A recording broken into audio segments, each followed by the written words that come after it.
하나님의 경외함 속에 축복의 비밀이 담겨 있습니다.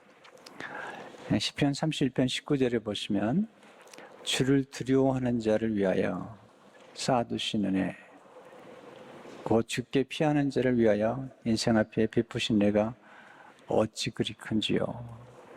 하나님을 경외하는 사람에게 하나님이 복을 쌓아두시고, 그리고 그 경외하는 사람과 후손에게 복을 주신다는 말씀입니다. 잠언 28장 14절에 보시면 항상 경외하는 자는 복되거니와, 전도서 8장 12절에 보시면 하나님을 경외하며 그 앞에서 경외하는 자가 잘 될 것이요. 저는 성도님들이 잘 되고 또 복을 받기를 원합니다. 그런데 성경 가운데 특별히 하나님을 경외하는 사람에게 약속하신 축복이 가장 큽니다. 영원한 거고요. 하나님의 경외함이 지혜의 근본입니다. 그래서 우리가 이 경외함을 배워야 되죠. 잠언 9장 10절에 보시면 여호와를 경외하는 것이 지혜의 근본이요 그랬어요. 또 여호와를 경외하는 것이 지식의 근본입니다. 지식의 근본. 그래서 잠언 1장 7절에 보시면 여호와를 경외하는 것이 지식의 근본이오늘. 이 말씀은 이제 다음 주에 또 자세히 말씀을 드리려고 합니다. 또한 하나님을 경외하는 것이 사람의 본분이기 때문에 하나님을 경외해야 됩니다. 전도 12장 13절에 보시면 이래 결국을 다 들었으니 하나님을 경외하고 그의 명령들을 지킬지어다. 이것이 모든 사람의 본분이니라. 본분이라는 것은 사람이 마땅히 행할 도리입니다. 하나님 우리를 만드셨고요. 하나님에게 창조를 받은 피조물들은 하나님을 경외하는 것이 마땅한 일입니다. 마치 자녀들이 자기를 낳아주신 부모님을 공경하는 것이 인간된 도리로서 마땅한 것처럼 피조물된 우리들이 하나님을 영화롭게 하고 하나님을 경외하고 공경하는 것은 마땅한 일입니다. 하나님을 경외하는 게 뭐죠? 그래서 몇 가지로 정의를 하면서 계속해서 말씀을 드리려고 해요. 하나님을 경외한다는 것은 하나님을 사랑하지만 함부로 대하지 않는 것입니다. 무서워한다는 뜻이 아니고요. 사랑하지만 함부로 대하지 않고 무례히 행치 않는 것이죠.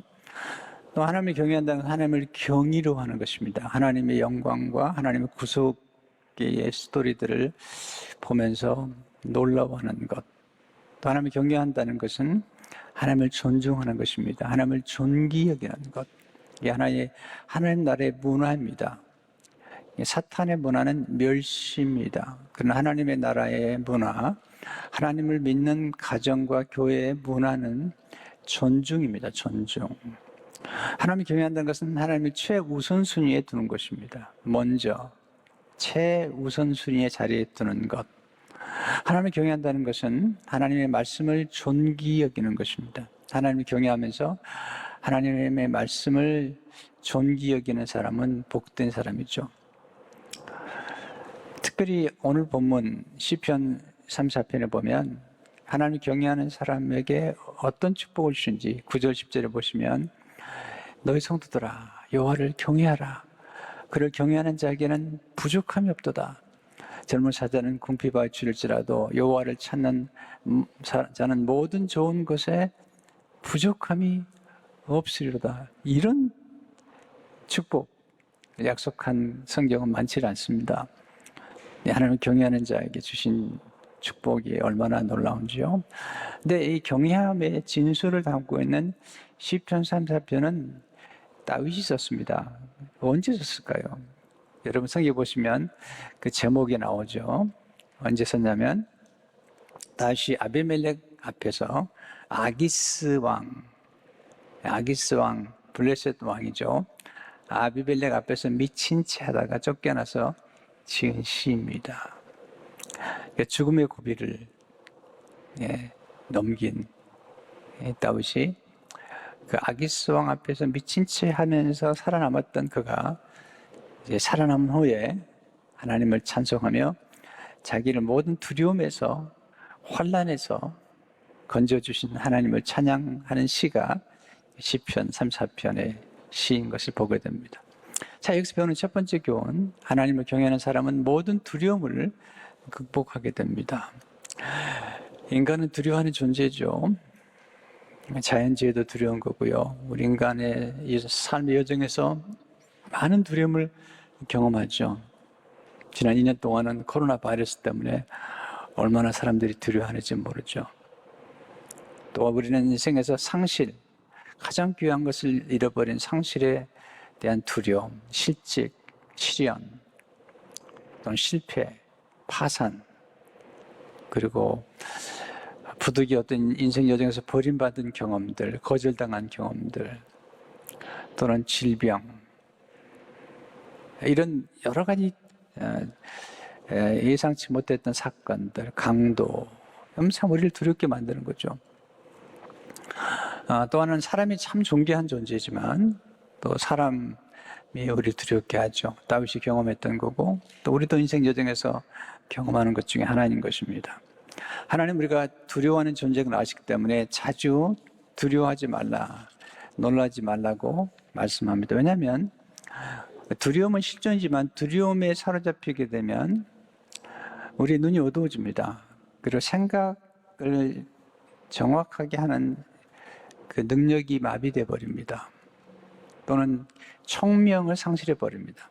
그래서 우리는 두려워할 수밖에 없는 존재는 아니지만 두려움을 극복하고 또 이겨내고 정복하는 훈련이 필요한 것입니다. 다윗도 두려워했어요. 다윗이 이제 골리앗을 쓰러뜨린 다음에 인기가 아주 높아졌잖아요. 돌아오는 길에 그 여인들이 춤추면서 사울이 죽인 자는 천천히요 다윗이 죽인 자는 만만이라, 그 얘기를 들은 사울 왕이 다윗을 질투합니다. 참 질투가 무서운 거예요. 그래서 그를 죽이려고 추적하죠. 그때 사울이 두려워서 그가 이제 블레셋이라는 나라로 피신을 가죠. 난민 같은 거죠. 사무엘상 22장 10절을 보면 그날에 다윗이 사울을 두려워하여 일어나 도망하여 가드 왕 아기스에게로 가니, 사울을 두려워했어요. 가드 왕이 누구죠? 네, 블레셋 왕인데요. 네, 골리앗을 쓰러뜨린 다윗이죠. 네, 골리앗이 가드 사람입니다. 네, 골리앗을 죽였던 다윗이 급하니까 블레셋 왕에게 지금 피신을 가는 모습이죠. 피신을 갔더니 신하들이 다윗을 알아보고 놀라운 얘기를 해요. 21장 11절에 보게 되면 아기스 신하들이 아기스에게 말하되 이는 그 땅의 왕 다윗이 아니니까. 아니, 왕이 아니에요.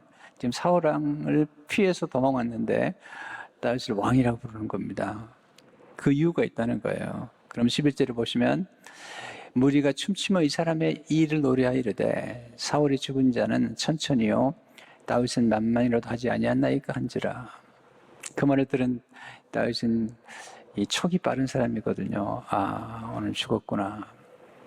아기스가 자기 장군 골리앗을 죽인 나를 죽이겠구나. 심히 두려워하죠. 12절을 보시면 다윗이 말을 그의 마음에 두고 가드 왕 아기스를 심히 두려워하여. 우리 인간은 두려울 때가 있고요. 또 심히 두려울 때가 있는 거죠. 다윗은 심히 두려워하지만 그는 하나님을 경외하는 사람이기 때문에 침착하게 대처를 해요. 어떻게 대처하냐면 미친 채를 합니다.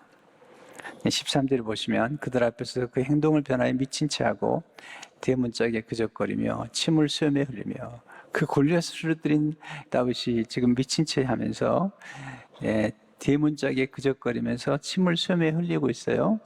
그랬더니 아기스 왕이 얘기를 하죠. 미친놈이라고. 14절 15절을 보면 아기스가 그의 신하에게 이르되 너희도 보거니와 이 사람이 미치광이로다. 어찌하여 그를 내게로 데려왔느냐. 내게 미치광이가 부족하여서 너희가 이 자를 데려다가 내 앞에서 미친 짓을 하게 하느냐. 이 자가 어찌 내 집을 들어오겠느냐 하니라. 미기를 모면합니다. 그리고 아기스 왕에 쫓겨난 다음에 그가 쓴 시가 시편 34편이죠. 다윗은 그 위기를 모면한 다음에 그가 위기를 모면한 것은 자기의 지혜가 아니라 하나님이 그를 건져주셨다는 거죠. 그래서 시편 34편 1절에서 4절을 보면 내가 여호와를 항상 손축하며 내 입술로 항상 주를 찬양하리로다. 내 영혼이 여호와를 자랑하리니 공고한 자들이 이를 듣고 기뻐하리로다. 나와 함께 여호와를 광대하시다 하며 함께 그 이름을 높이세. 내가 여호와께 간구하며 내게 응답하시고 내 모든 두려움에서 나를 건지셨도다. 네, 4절을 보시면 내 모든 두려움에서 나를 건지셨도다. 당시 그 위기의 상황에서 그는 하나님을 바라봤고요. 그 위기 상황에서 고요하게 하나님께 기도했던 거죠. 그리고 위기를 모면했습니다. 하나님께 기도하면서 그가 할 일을 한 것이죠. 6절에 보시면 이 공고한 자가 부르짖음에 여호와께서 들으시고 그의 모든 환난에서 구원하셨도다. 하나님을 경외한다는 것은 어떤 좋은 일이 생겼을 때 그 공을 하나님께 돌리는 거죠. 그런 7절에서 이렇게 고백하죠. 여호와 천사가 주를 경외하는 자를 둘러 진치고 그들을 건지신도다. 하나님이 자기를 위해서 천사를 보내주셨다고 그런 고백하고 있습니다. 그런 하나님을 경외함으로 하나님을 두려워하는 까닭에 모든 두려움을 정복했어요. 이게 참 중요한 결정인데요. 우리 생각 가운데 내가 하나님을 두려워하는 까닭에 모든 두려움을 내가 정복하리라 라고 선택하고 살아가는 게 중요합니다. 여러분도 경험하고 저도 경험하지만 두려움이 가끔 엄습하잖아요. 근데 하나님을 경외하면, 하나님을 정말 두려워하면 나머지 두려움을 극복할 수가 있는 것입니다. 사람을 두려워하는 건 좋은 것 같지 않아요? 잠언 29장 25절에 보면 사람을 두려워하면 올무에 걸리게 되거니와 여호와를 의지하는 자는 안전하리라. 하나님을 의지하는 자는 안전하다는 거예요. 다윗은 사람을 잠시 두려워했지만 그는 하나님을 경외하고 하나님을 의지하는 가운데 두려움을 극복한 것을 볼 수가 있습니다. 그래서 저는 두 번째 교훈은 하나님을 경외하는 사람은 하나님을 의지합니다. 셋째로 하나님을 경외하는 사람은 기다릴 줄 압니다. 이게 제가 하나님을 경외하는 법을 배우면서 배우는 가장 중요한 것입니다. 저는 다윗의 삶을 연구하는 중에 그의 삶의 가장 위대한 건 그가 기다릴 줄 알았다는 것입니다. 여호와를 경외함은 기다림입니다. 여호와를 경외함은 하나님보다 앞지르지 않는 것입니다. 경외함은 하나님의 때를 기다리는 것입니다. 우리가 많은 경우에 실수하는 게 기다리지 못하는 것이죠. 하나님의 때를 기다리지 못하는 것이죠.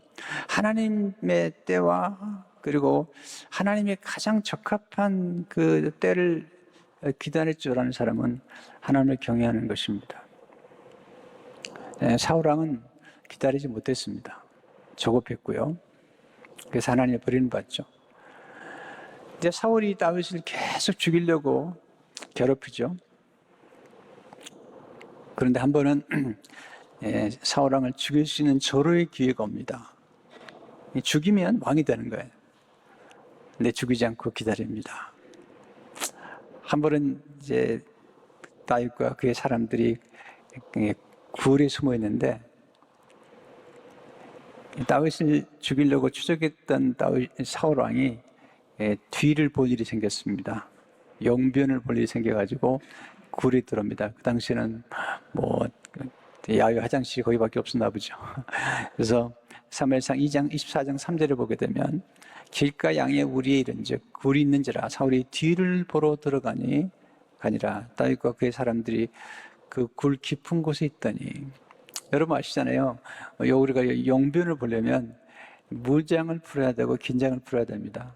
그러니까 사울이 완전히 무장을 회지한 채 굴에 들어왔는데 그때 다윗의 사람들이 말하죠. 죽입시다.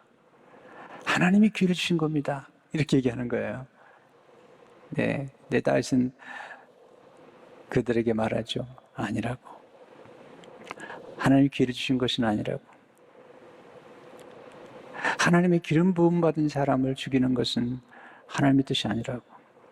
사무엘상 24장 6절을 보게 되면 내가 손을 들어 여호와의 기름 부음을 받은 데 줄을 치는 것은 여호와께서 금하시는 것이니 그런 여호와의 기름 부음을 받은 자가 됨이니라.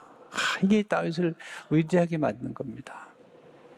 네, 하나님의 때를 자기 육신의 힘으로 앞당기지 않았습니다. 하나님보다 앞서지 않고 기다렸더니 하나님께서 가장 좋은 걸 주잖아요.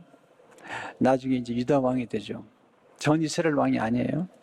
유다 왕이 됐을 때 그는 벌써 힘을 얻었습니다. 장수잖아요. 근데 북이스라엘 사람들이 하나님의 때에 돌아올 때까지 기다리죠. 그게 7년 반을 기다립니다. 기다릴 줄 알았기 때문에 다윗은 정말 놀라운 축복을 받았고요. 다윗의 생애 가운데 여호와를 경외하는 법을 만약에 우리에게 가르친다면 기다리라는 것입니다. 근데 사울 왕은 기다리지 않고 하나님의 말씀을 버렸습니다. 그런데 다윗은 하나님을 정죄 여겼죠. 사무엘상 15장 13절을 보게 되면 사울의 모습이죠. 왕이 여호와의 말씀을 버렸으므로 여호와께서도 왕을 버려 왕이 되지 못하게 하셨나이다. 네, 하나님의 말씀을 버리면 하나님께 버림받죠. 그러니까 하나님을 경외한다는 것은 곧 말씀을 경외하는 것이죠. 말씀 앞에 떨 줄 아는 사람. 하나님을 경외하는 사람은 하나님 말씀을 경외합니다. 하나님 말씀 앞에 떨 줄 아는 사람은 하나님을 경외하는 사람이죠. 이사야 66장 2절을 보게 되면 나 여호와가 말하더라 내 말을 듣고 떠는 자 그 사람은 내가 돌보려니와. 그러니까 하나님 말씀을 존귀 여기고 하나님 말씀을 경외할 줄 아는 사람들. 하나님이 돌봐주시는 거예요.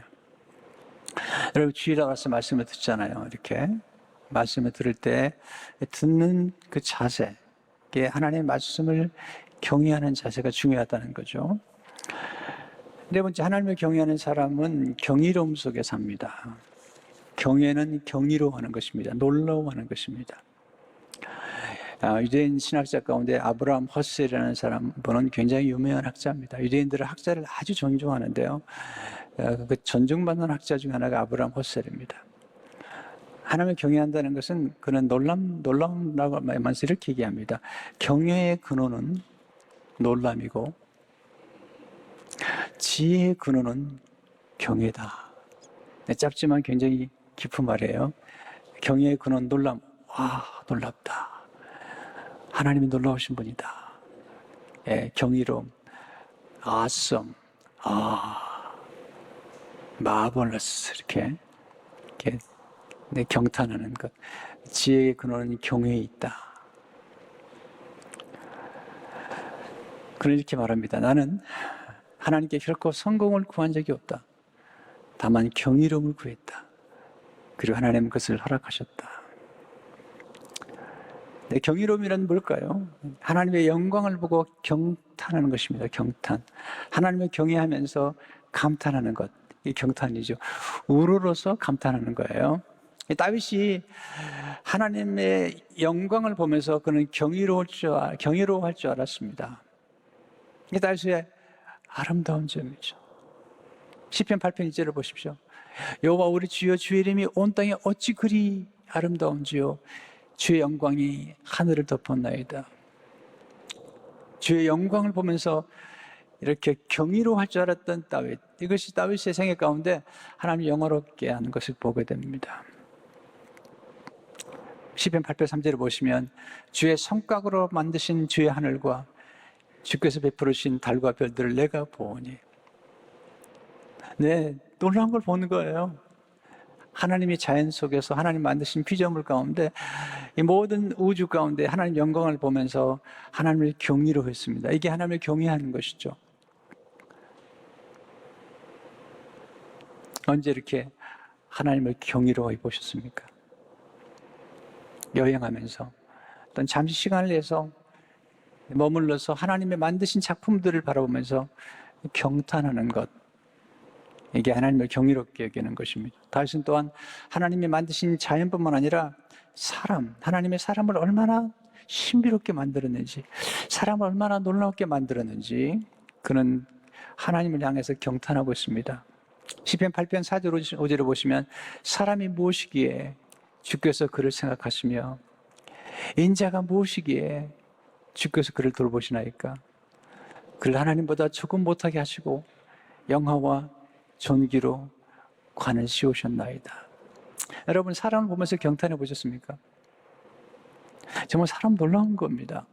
사람이 놀랍고 다윗 스스로가 하나님이 자기를 만드신 게 너무 놀랍다는 거죠. 시편 139편 14절을 보게 되면 내가 주께 감사하면 나를 지으심이 심히 기묘하심이라. Wonderfully, fearfully made. 너무 놀랍다는 거죠. Wonderfully, fearfully. 하나님이 놀랍게 만들었다는 거예요. 주께서 하신 일이 기이함을 내 영혼이 잘 아나이다. 우리 언제부턴가 이 감탄과 경탄을 잃어버렸어요. 우리는 감격을 상실해버렸어요.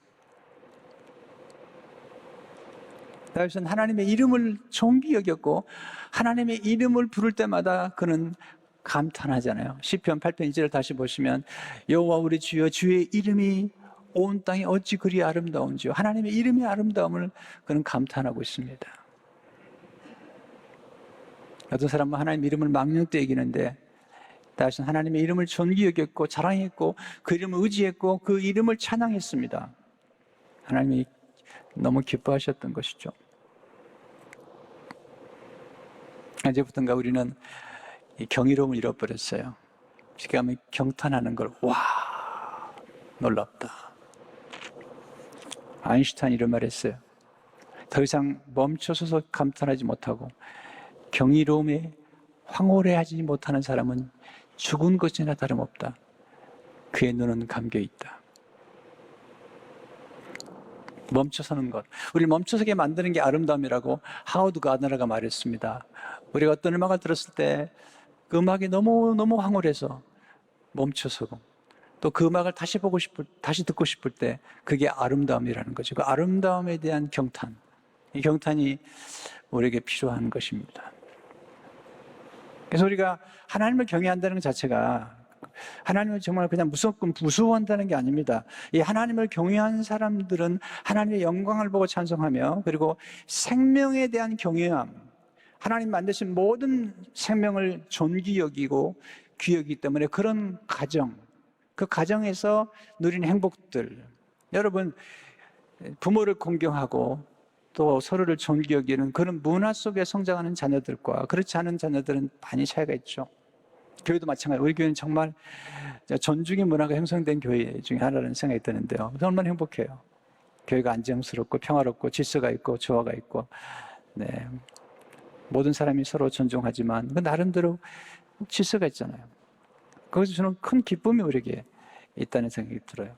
왜냐하면 감탄을 서로 주고받을 때 우리에게 오는 행복은 참 많을 수 없어요. 여러분들이 살아가면서 하나님 앞에서 감사하고 감탄할 때 하나님 기뻐하시는 거예요. 하나님이 행복하게 만들어지는 방법은 그거예요. 하나님 앞에서 감탄하는 것.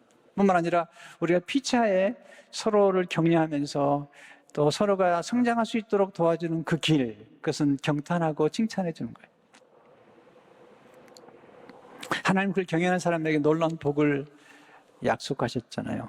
7절에 보세요. 여호와의 천사가 주를 경외하는 자를 둘러 진치고 그들을 건지시는도다. 9절 10절을 보시면 너희 성도들 여호와를 경외하라. 그를 경외하는 자에게는 부족함이 없도다. 젊은 사자는 궁핍하여 줄일지라도 여호와를 찾는 자는 모든 좋은 곳에 부족함이 없으리로다. 놀라운 말씀이죠. 여호와를 경외하는 것은 그냥 무수하는 게 아닙니다. 하나님을 존귀 여기는 거고 그렇지만 함부로 대하지 않는 것, 사랑하면서도 함부로 대하지 않는 것. 경외하면 눈이 열립니다. 경탄하게 됩니다. 꽃 하나도 자세히 보세요.